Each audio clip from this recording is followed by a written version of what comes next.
فرمان ہے صحیح بخاری میں بلغ عنی ولو آیا، پہنچا دو میری طرف سے خاتوں میں ایک آیت ہی آتی ہو. تو ڈگری تو ایک آیت والے کی بھی ہے. تو سورۃ الفاتحہ میں ہی 7 آیات ہیں، میرے خیال ہے ہر مسلمان کے پاس 7 ڈگریاں تو یہ موجود ہیں، اور 4 آیات سورۃ الاخلاص کی، 11 ڈگریاں تو یہ ہوگی. اسلام میں یہ کہ آپ نے بات اتھینٹک کرنی ہے. صحابہ کرام کے پاس کون سی ڈگریاں تھیں؟ اکثر تو لکھنا پڑھنا بھی نہیں جانتے تھے، اسی لیے مسند احمد میں آیا کہ غزوہ بدر کے جو قیدی تھے انہیں چھوڑنے کے لیے یہ چیز مقرر کی گئی تھی کہ وہ 10 بندوں کو لکھنا پڑھنا سکھائیں. تو اسلام میں یہ کہ آپ اتھینٹک نالج کے ساتھ اپنا پوائنٹ آف ویو لے کے آئیں. حتیٰ کہ صحیح بخاری میں آتا ہے کہ شیطان نے انسانی شکل میں آ کے آیت الکرسی کا وظیفہ دیا تھا حضرت ابو ہریرہ کو. تو نبی صلی اللہ علیہ وآلہ وسلم نے فرمایا کہ وہ ہے جھوٹا تھا جو انسانی شکل میں ہے، وہ شیطان تھا، لیکن اس نے یہ بات سچی کی ہے کہ جو رات کے وقت آیت الکرسی پڑھ کے سو جائے صبح تک ایک فرشتہ اس کی حفاظت کے اوپر مامور رہتا ہے. تو اگر شیطان بھی سچی بات کرے تو آپ نے لے لینی ہے. جامع سے رد کیا جائے تو بہر صورت اس کی میتھڈولوجی ہونی چاہیے، اور ہے. اللہ رب العزت نے ایسا نہیں کیا کہ ہماری مرضی پہ چھوڑ دیا کہ جس کے جی میں جو بات آئے وہ اسی کو قبول کر لے اور جو من کو پسند نہ ہو اس کو رد کر دے. آج کل تو بدقسمتی سے یہ طریقہ کار رائج ہو گیا ہے. دین سب سے بڑا مظلوم ہے اس دور میں، اور پاکستان میں خاص طور پہ پاکستان میں ہر شخص جو ان پڑھ بھی ہے، پرائمری بھی نہیں کی اور ضرب یضرب بھی نہیں پڑھا کسی مدرسہ میں جا کے 2 دن 1 دن، وہ بھی عالم اور مفتی ہے، وہ بھی دکان پہ تھڑے پہ بیٹھا ہوا کوئی نہ کوئی مسئلہ پوچھیں وہ بھی بیان کر دیتا ہے کہ میرے خیال میں یہ بات اس طرح ہے. پاکستان کا ہر شخص سیاستدان بھی ہے، اس سے جو بات پولیٹکس کی پوچھیں وہ آپ کو جواب دے گا. ہر شخص معیشت دان بھی ہے، اس سے پوچھیں وہ کہے گا کہ اگر ایسا کام کر لیں تو یہ بجلی کا کرائسس ٹھیک ہو جائے، قرضے ختم ہو جائیں. یعنی پاکستان میں بدقسمتی ہے، ہر آدمی سب کچھ ہے، ہر مسئلے پر وہ اظہار رائے کے لیے، فتویٰ دینے کے لیے، اپنی اوپینین، اپنی ماہرانہ تجویز دینے کے لیے تیار ہے. یہ بدقسمتی اس لیے کہ قوم کو تربیت سے محروم رکھا گیا ہے، اور اس مظلومیت میں دین سب سے آگے. جس شخص کو کچھ بھی معلوم نہ ہو، ہر شعبہ زندگی کا آدمی دین پر بے دھڑک گفتگو کرتا ہے، اور وہ یہ سمجھتا ہے چونکہ میں مسلمان ہوں لہذا دین کی ہر بات پر رائے دینا، حکم لگانا، فتویٰ دینا، نقطہ نظر پیش کرنا، تعبیر کرنا، تشریح کرنا، یہ بھی میرا پیدائشی رائٹ ہے. استغفر اللہ العظیم. بے مسلمان ہونے کا مطلب یہ کہاں سے آ گیا کہ آپ علوم دین میں بھی ماہر ہو گئے؟ یعنی یہاں میں ایک بات سمجھانا چاہتا ہوں،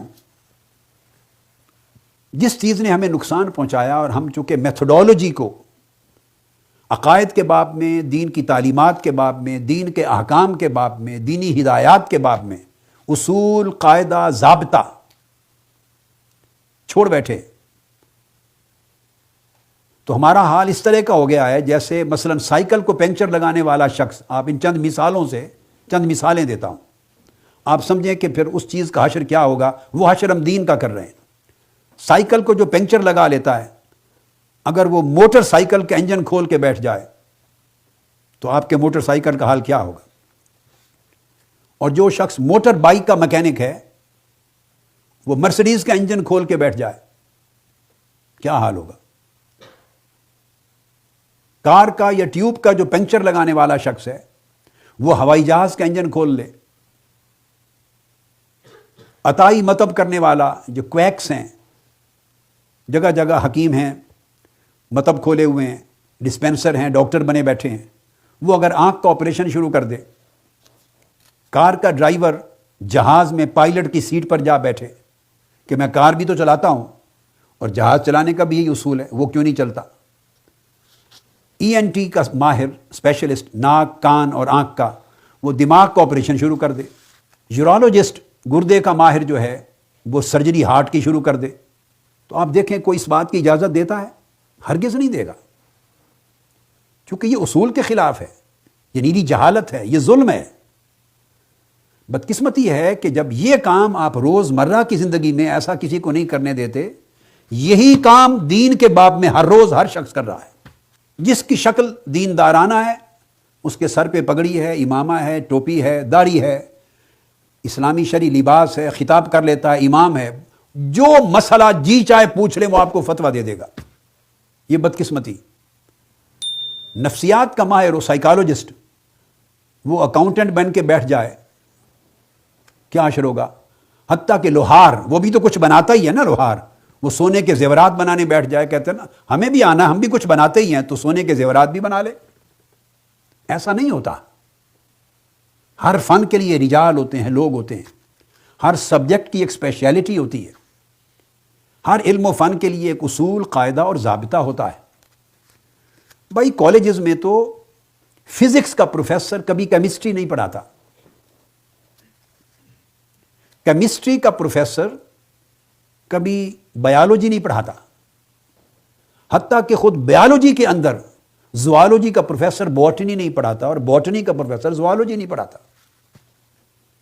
پھر آگے فردر اسپیشلٹیز ہیں، مائکرو بایولوجی ہے، وہ ایک عام بایولوجی کا پروفیسر وہ نہیں پڑھا سکتا، عام کیمسٹری کا آدمی پھر بایو کیمسٹری میں اسپیشلائز نہ ہو تو نہیں کر سکتا، عام فزکس کا پروفیسر فردر پھر آگے اسپیس سائنسز میں ایسٹرو فزکس کے سبجیکٹ کو نہیں پڑھا سکتا جب تک اس کی اسپیشلائزیشن نہ کی ہو۔ تو مقصود سمجھانا یہ ہے کہ ہر علم اور فن میں آگے اسپیشلائزیشنز ہیں، تو جب تک وہ اسپیشلائزیشنز آپ کے پاس نہیں ہیں تو آپ اس خاص فیلڈ میں ایک واضح حتمی رائے اور رہنمائی کسی کو نہیں دے سکتے۔ حق یہ ہے کہ کہے بھی میں اس کا ماہر نہیں ہوں۔ پہلے وقتوں میں سیدنا امام مالک رضی اللہ تعالیٰ عنہ سے ایک شخص نے آ کر حضور علیہ الصلوۃ والسلام کے غزوات اور سرایا، آپ کے غزوات کے باب میں ایک واقعہ کا سوال کیا حضرت امام مالک سے۔ غزوات رسول صلی اللہ علیہ وسلم میں کسی ایک واقعہ سے اور مغازی ان کے متعلق سوال کیا۔ امام مالک نے سوچ کے کہا کہ مجھے 2 دن دے دو، میں اہل علم سے پوچھ کر تمہیں جواب دوں گا۔ امام مالک، آپ اندازہ کر لیں، جو حدیث کے اتنے بڑے امام ہیں، امام شافعی کے استاذ، انہوں نے جواب نہیں دیا، یہ شیوائے علم تھا۔ فرمایا میں اہل علم سے پوچھ کے جواب دوں گا۔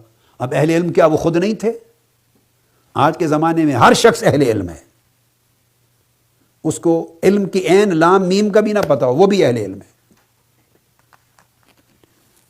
مراد اہل علم سے کیا تھا کہ وہ لوگ جو مغازی اور غزوات اور سرایا کے سبجیکٹ کے اسپیشلسٹ ہیں، ان سے پوچھ کے بتاؤں گا۔ تو پہلے زمانوں میں طریقہ یہ ہوتا تھا کہ تاریخ اور غزوات اور وار سے ریلیٹڈ اور اسفار، سفروں سے ریلیٹڈ واقعات اگر پوچھتے، واقعی بات کرتے تو اس کو حجت مانا جاتا، حدیث میں وہ کہتے تو حجت نہیں مانا جاتا تھا۔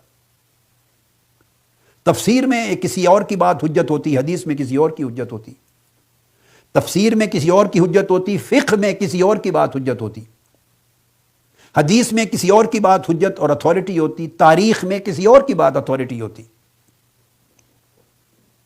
تو پہلے زمانوں میں علم ضابطے، قاعدے اور اصول کے مطابق رواں دواں رہتا تھا، اس لیے لوگ ہدایت پہ رہتے۔ ہم نے خلط ملط کر دیا ہے، قاعدے کی دیواریں قاعدوں کی توڑ دی ہیں۔ اور جو آدمی آج کل اینالسٹ ہے، تجزیہ نگار ہے، صحافی ہے، سیاسی تجزیہ نگار ہے، پولیٹکس کا سوجھ بوجھ رکھنے والا ہے، سوسائٹی سماجیات کا ماہر ہے، بولنے والا ہے، بس وہ سمجھتا ہے میں ہر چیز کا ماہر ہوں، وہ دین پر بھی رائے دے گا، آیتوں کی تشریح بھی کرے گا، تفسیر بھی کرے گا، حدیث کو بھی معاذ اللہ رد کر دے گا، یہ ضعیف ہے، اس کو پتہ ہی نہیں کہ ضعیف کیا ہوتی ہے، صحیح کیا ہوتی ہے۔ ایک تو یہ ہے کہ ان پڑھ آدمی ایسا کرے، دوسرا یہ کہ جاننے والا اپنے فیلڈ کی بات ہوگی تو غیر متخصص جو نان اسپیشلسٹ ہے، اس کے فیلڈ کا ماہر نہیں، اسے بات نہیں کرنے دے گا، کہے گا تمہیں معلوم نہیں ہے، میں اس سبجیکٹ کا ماہر ہوں، میری بات وزنی ہے۔ لیکن دوسرے سبجیکٹ کی، دین کی، حدیث کی، فقہ کی، شریعت کی، اصول حدیث کی، اصول تفسیر کی، اصول فقہ کی، عقیدہ کی، اصول دین کی، اگر دین کی بات آئے گی تو وہ اس میں حدود کو پھلانگ کر داخل ہو جائے گا، کہے گا کہ اس پر میری رائے یہ ہے۔ تو جب سے ہم نے اپنی رائے کو دین بنا دیا، گمراہی عام ہو گئی۔